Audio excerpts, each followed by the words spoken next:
folks, Sean the Average Angler. Today we are talking about something near and dear to my heart. I just love flipping. Flipping, pitching, to me they're one and the same kind of, because when I'm doing it I'll kind of mix both in, right? If I want to hit a target that's a little further away, rather than move the boat all the way over there, I'll pitch. And if it's heavy cover and it's close, I'll flip it into where I want it. So this video is going to be flipping made easy, okay? I'm not going to go into huge detail on baits. I'm going to go into what you need, how to rig it, baits I would choose, and we're just going to keep it simple, okay? This is not punching, this is flipping, all right? So let's start out with what we need.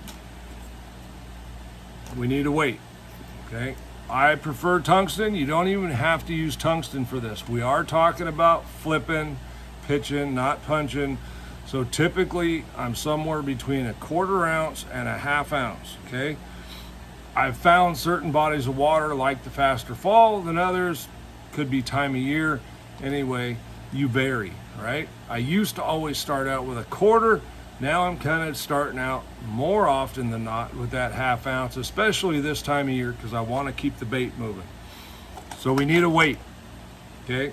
I use Picasso tungsten. I'm not sponsored. I just use Picasso. I like them, been using them, got lots of them, that's what.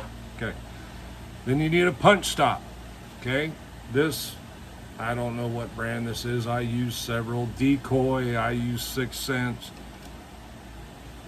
I'm not overly picky about it. I've even got some of the Eagle Claw ones, okay?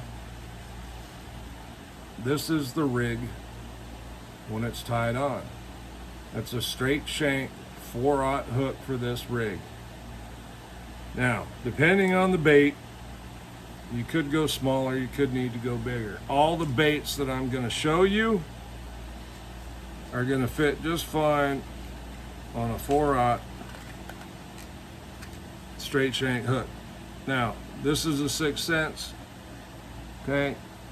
Different brands, the sizes vary. It doesn't seem like there's a general standard. That's my opinion. That's what I like to use. If you don't like that, the EWG 4/0, same thing, okay? Now,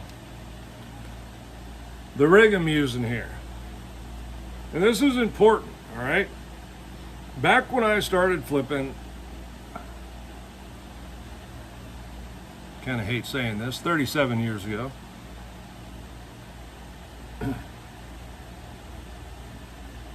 I had a Bass Pro Shops flipping stick, and let me tell you, that thing weighed about as much as your boat anchor.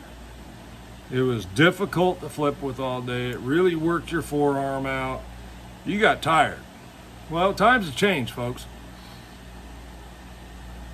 Rods nowadays, some are really, really light. Some are really, really expensive. Some not so much. I have settled on this rod here. This is an iRod Quercus.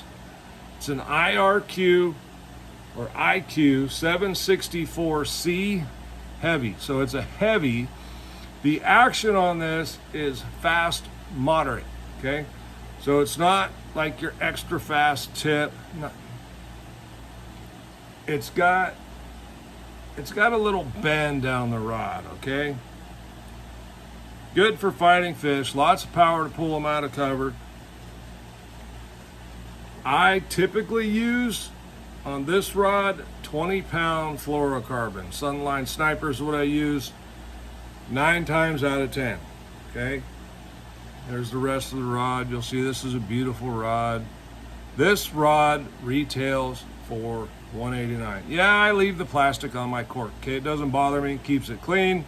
Eventually it'll come off, but I keep it on there for as long as I can. iRod Quercus. It is called the Wild Card Power Finesse Flippin', okay? They have heavier flipping rods action-wise. This is what I like for everyday flipping, pitching, to cover but not punching. All right, and I was punching with that last weekend with 3/4 ounce weight. All right, so baits. Again, I'm going to keep it simple. I've been doing this a long time, so I have my confidence baits, okay? What I started out flipping with was a brush hog, flipping and pitching. I still fish the brush hog. Nowadays, I used to go with the baby a lot, baby brush hog. Now, in my area, I prefer the mid-size. This is a mid-size green pumpkin. Don't get all fancy with the colors. Like, well, as you can see behind me, I've got lots of colors of everything. I tend to keep it pretty basic for the most part, okay? Next is going to come as no surprise. It's going to be a beaver style bait, okay? And it's really hard to beat the Missle baits D-bomb. Okay, Missle baits has fantastic colors.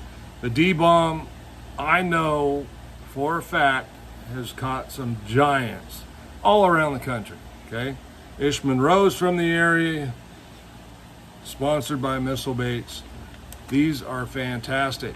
Ribbed body, right? Moves a lot of water.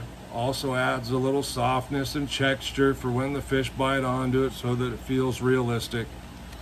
And again, great colors. The size is right, it's compact, moves a lot of water, draws fish's attention, and they bite. Now, the next one is still going to be a beaver style bait, but substantially different.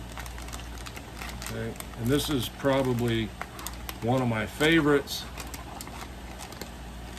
Actually, this bait is a Strike King Rage Bug Magnum. Now, most of the times when I'm flipping the Rage Bug, I flip the Magnum. I don't think it's too big. It's a little bigger than the Missle baits D-bomb, but it's a great profile, okay? The appendages kick, the arms here kick, the claws kick very, very well. That big bass trophy right there, the fish was caught on this.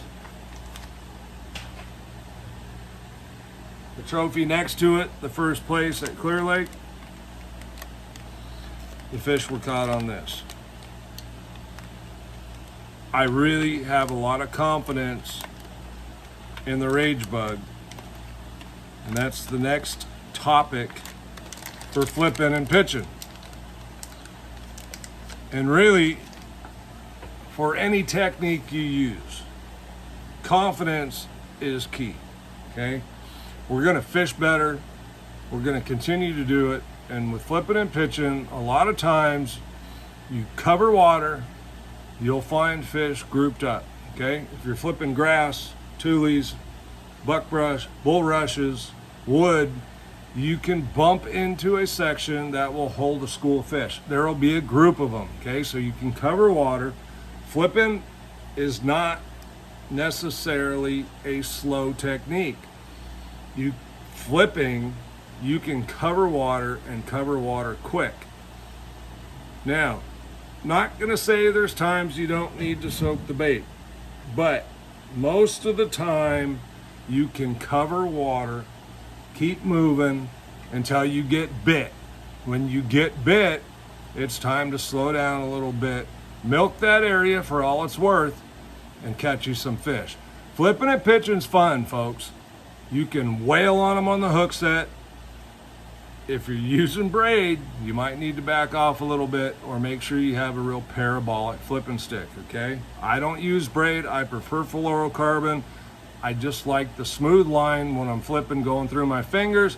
Braid, okay, just irritates my hands. So that's it for flipping and pitching basics. Be confident, choose your baits, your colors, keep them basic, but in your area, if you have a color that shines for you in other baits, by all means, go with it. If you don't know what to use, green pumpkin is a hard one to beat. Black and blue, if the water's dirty, can be great, or if it's wintertime. June bug in the summer can be really good because of bluegill. Keep it pretty simple. Use what you have confidence in your area, but get out there and spend some time flipping and pitching. Fish live shallow, folks. They will live shallower than you think they will. So go give it a try. Let me know how you do. Drop it in the comments. If you got any flipping, pitching secrets, drop them in the comments too. Share them with your buddy here. Sean the Average Angler. We'll see you on the next one. Thanks for watching.